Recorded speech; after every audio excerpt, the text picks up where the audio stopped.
In this universe of constant noise, of lives interconnected by invisible threads, where screens illuminate our faces and our souls slowly consume themselves, there is something much darker lurking in the shadows. The hyperconnectivity that was sold to us as a salvation has transformed into our quietest condemnation.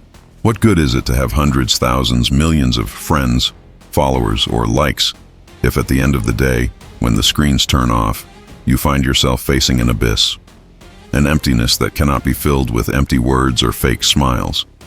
We are surrounded by the echoes of others' laughter, by the crowds that seem to live their lives in bright colors. But what isn't seen is the deep silence hiding behind those masks, the mask we all wear to protect what we truly are. In this void of superficial attention, of forced connection, we find ourselves more isolated than ever. Every notification, every comment is just a mirage that disguises the truth. Emptiness cannot be filled with numbers or with the approval of those who will never know the true self hidden behind the facade. The loneliness we fear is the true essence that wakes us up. Not the loneliness sold to us as the rest for the soul, but the one that slowly infiltrates every corner, the one that blends with the shadows of the mind, the one felt when you realize that, even when surrounded by bodies, voices, and faces, something consumes you from within. Because what truly hurts isn't being alone. What hurts is that when you finally look deep within yourself, you can't find any refuge. We believe the key lies in the crowd, in constant validation, in following, in liking. But what if I told you that all of that is just the veil that keeps you trapped? Society, with its constant pressure to stay connected, to be extroverted, to be part of the herd, drags us into an endless spiral of pretense. It sells us the idea that happiness is found in the noise, but the real terror lies in the moment you realize that the noise is just a distraction, a strategy designed to keep us occupied, unable to face the stillness that truly matters. Hyperconnectivity thus becomes our invisible prison. The more we search in the crowd, the more we lose ourselves. The more we dive into others' profiles, the further we drift from our own being. We have become shadows of ourselves, navigating a sea of empty connections, unable to find what we are truly looking for, what we truly need. Loneliness, the one we fear so much, begins to be our only sincere companion. But let us not fool ourselves, because this loneliness is not the one of inner peace, but the one that shows us the true face of isolation. The emptiness you feel is no accident. It is the result of being so far from yourself that you don't even know how to return. The question then is not whether we are alone, but whether we have ever truly been able to be with ourselves, without distractions, without shields. Hyperconnectivity has made us slaves to external approval, but at the same time, it has stripped us of the only thing we truly need, our authenticity. And that is the true emptiness, the one that can never be filled with a like, a follower, a share. The emptiness that can only be filled when we face the internal darkness we have so carefully avoided. Subscribe to this channel if you like what you see. On the irony of connection, we live immersed in an era where connection seems to be the key to our existence. Social networks promise us closeness, an instant proximity that makes us feel connected. But are we really? What happens when that connection, which is supposed to bring us closer, becomes a cold and empty mask that hides our true shadows? Society forces us to always be available, always smiling, always on the surface. But who is hiding beneath that perfect facade we show the world? We are pushed to be present, to be seen, to be heard, to share everything we have to offer. But in all this noise, something begins to fade. Our essence, our darkest truth. The real connection is not the one offered by screens, but the one that arises in the stillness of solitude. The irony is that the more we try to fill our emptiness with external validation, the more we distance ourselves from the person we truly are. In the constant clamor of notifications, alerts, and comments, we become prisoners of a constructed appearance. But here's the twist. Solitude, that which we fear so much, is not the absence we imagine. It is the most terrifying and revealing presence of all. In the midst of chaos, it is in solitude where we truly hear what we have silenced for so long. It is not an empty silence. It is the echo of our own voices, of those thoughts we have ignored and repressed in the noise of daily life. It is the place where the masks fall, where the truth confronts us face to face. And that truth, that confrontation with who we really are, is what terrifies us more than anything else. Society, with its relentless machinery, has taught us to fear solitude, to see it as a punishment, as a sentence that must be avoided at all costs. We are bombarded with messages that celebrate constant connection, perpetual company, the incessant noise of social interactions. They tell us that solitude is synonymous with failure, with isolation, with being disconnected from the world.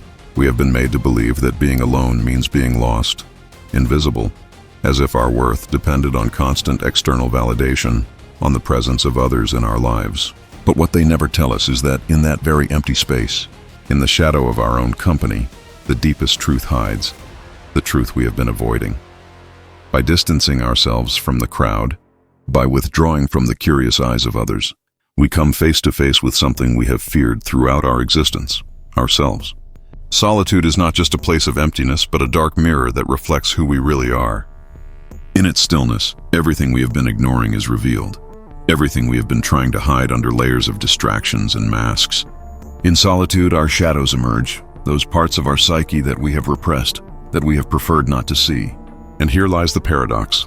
That darkness, which we fear so much, is not just a monster we must defeat, but a force that defines us in a much deeper way than we are willing to admit. It is in solitude where we can see ourselves for who we truly are, without the external influences that distort our vision of ourselves. There, in that emptiness, we discover that we are not simply fleeing from the company of others, but fleeing from the discomfort of confronting what resides within us. We face our insecurities, our darkest fears, our obsessions, and unspoken desires. And yet in that darkness there is something powerful, something liberating. Because only when we face that internal shadow, when we accept it instead of running from it, can we begin to understand who we really are. Society tells us that light is all that matters, that everything dark must be eradicated, but what they don't tell us is that darkness is necessary for balance, that it is in that darkness where our true essence resides. Perhaps, just perhaps, it is in that part of us that we fear so much where the keys to our authenticity lie, to our inner strength. Because darkness is not the enemy. It is the raw material of our existence, the spark that ignites our deepest understanding of who we are. And that darkness, in all its complexity, is what truly defines us. Without it, there is no light. Without solitude, there is no revelation. Without confronting our shadows, we will never see the entirety of our humanity. Nietzsche and the Internal Darkness, Friedrich Nietzsche, a philosopher as enigmatic as he is disturbing, understood that the true essence of a human being is not revealed in the light of day, but in the darkness within. He challenges us to look inward, to venture into the darkest corners of our psyche, those places where we hide what we fear most. He invites us to confront that part of ourselves we have preferred to ignore, that shadow that follows us and, instead of being rejected, must be embraced. Because in the end, it is only in that darkness where we can find who we truly are, without the mask society forces us to wear. Solitude, then, is not the punishment we have been taught to fear, but the door that opens to the unknown, to that truth we never wanted to see. While the world continues its frantic pace, full of other people's voices and expectations, solitude gives us the space to listen to what we have silenced for so long.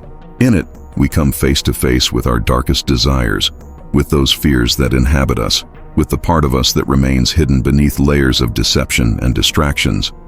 But this journey inward is not easy. Confronting our own darkness is terrifying. It's like entering a cave not knowing what awaits us at the end. Yet, it is only by facing these internal abysses that we can truly know ourselves, beyond the masks we wear daily. Nietzsche understood that there is no redemption without first passing through that darkness. Solitude, then, is not just a refuge but a forge where the strongest spirits are shaped. It is there, in that deep silence, where we strip away the lies and see the raw, naked truth. Society tells us that we must fear solitude, that it is a sign of failure. But what we really fear is what we discover when we are alone. We are frightened by the confrontation with our true nature, with those repressed impulses, desires, and thoughts we carry inside. However, it is only when we dare to face them head-on, to venture into that darkness, that we truly begin to understand who we are, without adornments, without lies. Solitude is not the absence of something, but the presence of everything we have tried to hide. And perhaps only in that darkness do we find true freedom. social pressure, and the need for introspection. We live in a culture that insidiously demands our presence in every corner, our smile in every interaction. Extroversion has become the norm, the mask that we must all wear, regardless of whether it's made of steel or unshed tears. We have been taught that being the center of attention, the life of the party, is the measure of our worth. Society pushes us to always be active, to show every detail of our lives, to seek validation in every comment, in every like. But what happens when the constant need to please and connect with others becomes an invisible prison, where we are farther from ourselves than ever before? The pressure to always be visible, to fit in, can be suffocating. But deep within that storm, amid others' expectations, there is something that escapes us. The need to look inward. Introspection, that feared space, is the only thing that can save us. Solitude, far from being a punishment, is the door to that refuge, as dark as it is revealing. Because only in silence, when we distance ourselves from the echoes of the outside world, can we find what we truly are. The constant pressure to interact, to be always connected, deprives us of that raw truth that can only emerge when we are face to face with ourselves. It is no coincidence that moments of greatest clarity come when we distance ourselves from the voices of others, when we lock ourselves in our own minds. Solitude, though terrifying, offers us the space needed to face our internal demons, those fears that have remained hidden under layers of social distraction. And though we have been taught to fear it, it is precisely in solitude where we find the key to our mental health. Solitude is not an absence, but a powerful presence that forces us to confront what we have been avoiding. In that dark silence, we can finally reconnect with the most authentic part of ourselves, without the masks imposed by the world. The constant need to be seen, to be admired, turns us into puppets of a society that feeds on our insecurities. We are taught that our worth is tied to visibility, to noise, to interactions that confirm we exist. We are pushed to always be part of something, always within a group, always moving. But what they never tell us is that, in constantly seeking external approval, we move further and further from our own essence. The pressure to fit into society's pre-established mold consumes us in a sea of superficiality, and it is in that sea where we lose our ability to think, to reflect, to be truly free. And yet, what we fear most is what solitude has to offer us, an opportunity to give up constant validation and begin discovering what we truly are. In solitude, there is no room for distractions. There are no masks to put on, no roles to play. It is just us, with our shadows and our lights, face to face with what we have ignored for so long. In the chaos of social interactions, we have learned to flee from our darkness, to fill that internal void with external noise, with empty words that give us a false sense of belonging. But solitude confronts us with what we have been evading. It forces us to look inward and recognize what truly lies beneath the surface. And in that process, we discover that darkness is not something we should fear, but something we should embrace, because only through it can we truly know the light that resides within us. It is easy to get lost in the noise of crowds, in the bright lights of a virtual life that never ends. It is comfortable to let ourselves be carried away by the current, to be dragged by the social expectations that tell us what to do, what to say, how to be. But when we withdraw, when we distance ourselves from that constant pressure to be part of something, we realize something unsettling. We don't know who we are without the noise. We face the uncomfortable reality that, when everything falls silent, we find ourselves empty, lost, as if we have never truly been ourselves. It is in that emptiness that we begin to wonder whether we have really been living our lives or simply following a script written by others. Solitude, though painful, is the only way to reconnect with that part of ourselves we had forgotten. In the silence of solitude, we realize that true freedom does not lie in being connected, but in being able to disconnect from everything that defines us externally. It is in that space without distractions where we discover that by distancing ourselves from others, we are not withdrawing from life, but returning to it. Society has sold us the idea that isolation is something negative, something we must avoid at all costs. But in reality, the true isolation is the one we suffer when surrounded by people but remain prisoners of their expectations. Solitude, then, is not the absence of company, but the awakening of our own existence. By distancing ourselves from others, we find what we have always been searching for, the truth that hides in the darkest corners of our mind.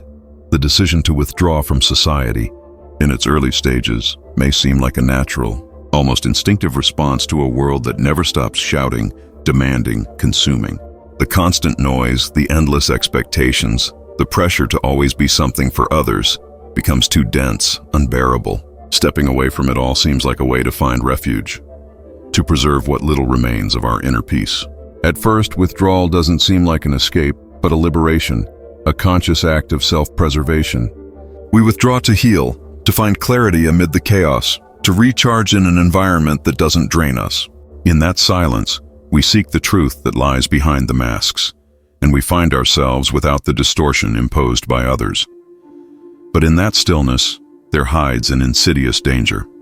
Withdrawal, when not handled carefully, can transform into a toxic refuge, a prison built by the shadows of our own mind. At first, solitude seems like a sanctuary, a space where we can be authentic without external pressures. However, when that retreat prolongs, when we withdraw so much that we become strangers to ourselves, the refuge turns into an invisible prison. Solitude, in its purest form, offers us a dark mirror where we face what we have tried to hide, but it can also strip us of what makes us human, our connection with others. The line that separates healthy solitude from dangerous solitude is as thin as a sigh. In that silence, we run the risk of getting lost, of letting ourselves be consumed by the emptiness, until we no longer know who we are or what we're seeking. Solitude, when it becomes a constant need, begins to shape us in ways we don't understand. We tell ourselves we're seeking answers, but in reality, what we're seeking is escape. Escape from pain, escape from fear, escape from the discomfort that has been imposed on us by the world. But in doing so, we let our minds become tangled in their own dark thoughts until confusion becomes our only companion. Withdrawal, then, is no longer an act of self-defense, but a perpetual flight. We disconnect not only from others, but from ourselves. Solitude goes from being a conscious choice to becoming a destructive refuge.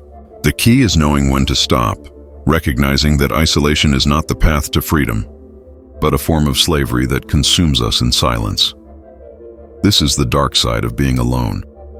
What begins as a decision to find peace, to restore balance, can end up being the door to the deepest darkness, where we get lost in the echo of our own thoughts. The thin line between healthy solitude and dangerous solitude is invisible until we cross the threshold. When we let isolation become a constant, we are no longer in control. Solitude controls us. It drags us into the abyss, where the line between deep reflection and despair fades, and we face the most terrifying truth of all, that solitude, in the end, is just a way to face our own internal monsters. And, in that encounter, we may discover that those monsters, like solitude itself, never truly disappear. They only transform. The thin line between healthy and dangerous. Solitude, that deeply desired pursuit for many, hides in its embrace an unsettling truth. It can be a double-edged sword, a dark paradox that, when not handled carefully, can devour us. At first, withdrawing from society seems like a refuge, a sanctuary where we can find peace amid the chaos. But what happens when that refuge becomes a prison of endless silences, when isolation turns into an unstoppable current that drags us along with no end in sight? Solitude is not just an empty space. It is a battlefield where we confront the darkest parts of our own psyche. And when that withdrawal becomes a constant, when we distance ourselves from others to the point of losing ourselves, the danger begins to overflow, seeping into every corner of our minds. It is in this isolation where the danger hides most cunningly. We are told that solitude allows us to find answers, that in silence we can hear our own voice. But what they fail to warn us about is that, by losing contact with the world, we lose touch with everything that makes us human. We descend into an abyss where the echo of our thoughts becomes a devouring monster, and we begin to lose the ability to distinguish what is real from what is the creation of our disturbed minds.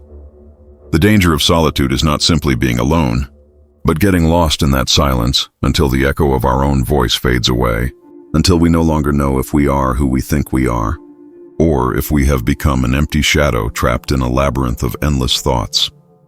It is easy to get lost in the fascination of solitude, believing it to be the path to self-knowledge and inner peace. But the line between healthy and dangerous solitude is as thin as the edge of a blade. Recognizing that line is an act of clarity, of awareness. Solitude must be chosen and controlled, not a desperate escape from the fears and discomforts that haunt us. Isolation, when it becomes a need, disguises itself as comfort, but in reality, it is a poison that slowly seeps into our soul. Silence, instead of being a balm, becomes a torture, and the mind, without an anchor in the outside world, dissolves into its own horrors. When we withdraw too much, when we lock ourselves in without direction, solitude transforms into our jailer, and the abyss that once seemed empty becomes a mirror reflecting everything we have avoided seeing. The key is to recognize that solitude, far from being an escape, must be a conscious act. Only then can we walk that thin line without falling into the abyss of despair. Because in the end, solitude is not just a matter of physical distance. It is a matter of control. Those who do not control their withdrawal, those who get lost in it may end up prisoners of their own minds, slaves to their own isolation. The art of self-control through isolation. Solitude, when employed strategically, is a powerful tool for gaining mastery over the internal forces that drive us. By withdrawing from the noise of the world and immersing ourselves in silence, we begin to observe ourselves with disturbing clarity.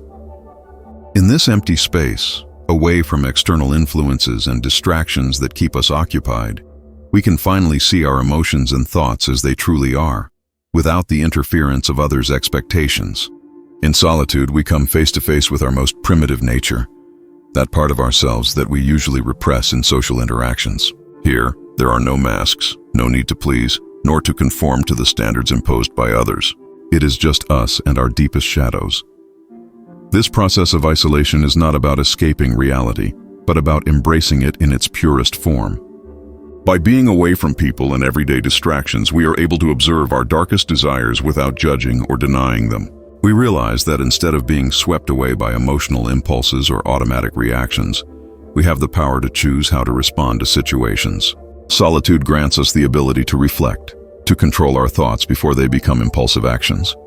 We learn that by understanding our own emotions and desires, we can manage them instead of being slaves to them.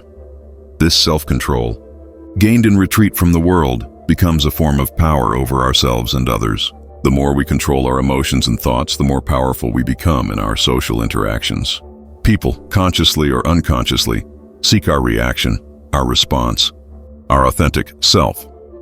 But what solitude gives us is the power to remain in control, to not be influenced by the desires of others or manipulated by external expectations. In this space, we forge a solid identity, a self that does not need constant validation from the outside world. Solitude, then, is not just a refuge from society, but a school where we learn to be masters of our own mind.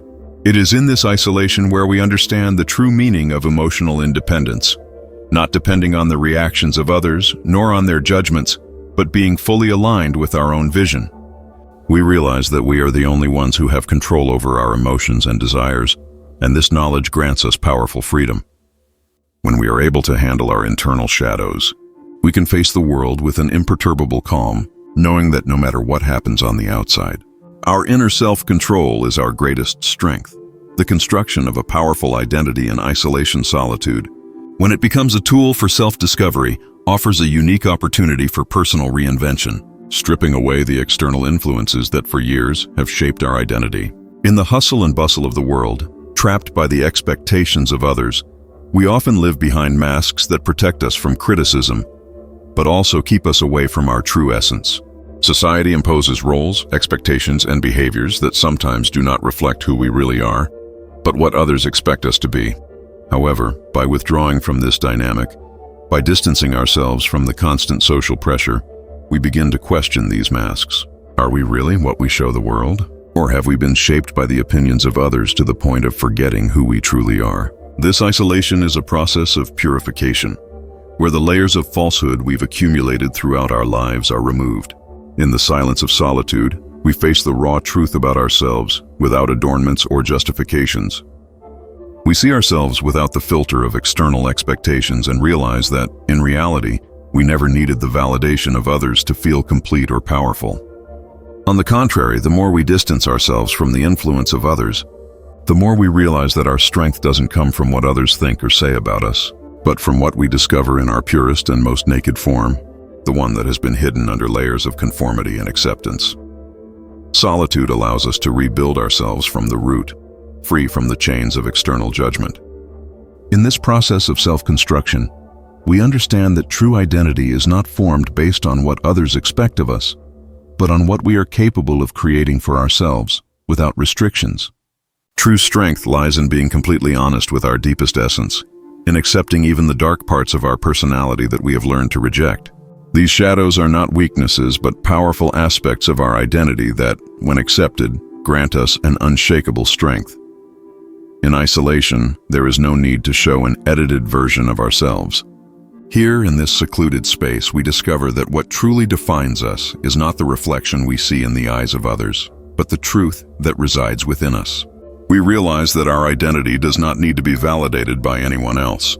It is autonomous, unbreakable, and pure in its darkest form. By learning to live with our own truth, free from the distractions of the outside world, we empower ourselves in a way that was not possible before. Solitude in this sense is not a void, but the fertile ground where we can create the most authentic and powerful version of ourselves. Psychological control over others. In a world where human interaction is almost always an exchange of energy, others often seek our company to fill emotional voids, looking for something to complete or validate them. However, those who master the art of solitude know that it is not simply a way to avoid company, but a powerful tool for maintaining a psychological advantage over others. By being comfortable in our own solitude, we free ourselves from the need for approval and constant connection, placing us in a position of power. While others depend on social interaction to feel complete, we nourish ourselves with our own silence, allowing us to observe others from a strategic distance. This emotional distance that solitude provides is an invaluable resource. It allows us to maintain control over our own emotions and reactions, while carefully analyzing the dynamics of the people around us. By not immediately or emotionally engaging, we are able to observe without our emotions interfering. This distance gives us a clear and dispassionate view of others' vulnerabilities, their needs, and their fears. By staying distant, we are not subject to the same emotional expectations or demands that others impose on us. This control over our emotions and interactions places us in a privileged position where we can manipulate situations to our advantage. In this game of psychological power, solitude grants us the ability to choose when to engage and when to withdraw. We don't need to prove anything or justify ourselves to others because our energy is ours and it is under our control. This ability to distance ourselves creates an aura of mystery around us, leaving others in a constant state of uncertainty. They don't know when or why we act, which generates an emotional dependence in those seeking our attention. As others are drawn to our apparent indifference, they are forced to seek our approval, while we maintain control of the interaction. This allows us to manipulate relationships, not in an obvious way but subtly, playing with the uncertainty we create by staying distant. The real advantage of this psychological control lies in our ability to stay out of the emotional dynamics that dominate most people. While others seek to cling, we remain still, analytical, observing every movement, every word. This emotional distance, far from being a weakness, is our strength. It allows us to operate from the shadows, always one step ahead, maintaining total control over our interactions. While others depend on us, we remain firm, confident in our ability to handle relationships at our will, never losing control. The dark side of being alone is not found in the solitude itself, but in the moment we allow that solitude to transform into isolation, into a void that slowly devours our connection to reality. The line that separates introspection from psychological confinement is subtle, invisible, but powerful. Crossing it means losing contact not only with others, but with essential parts of ourselves.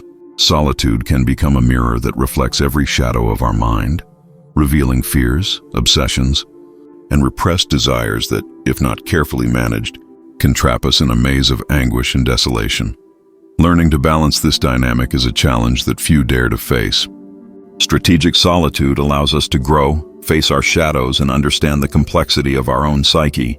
It gives us a space where we can rebuild our inner strength and redefine our identity away from external judgment.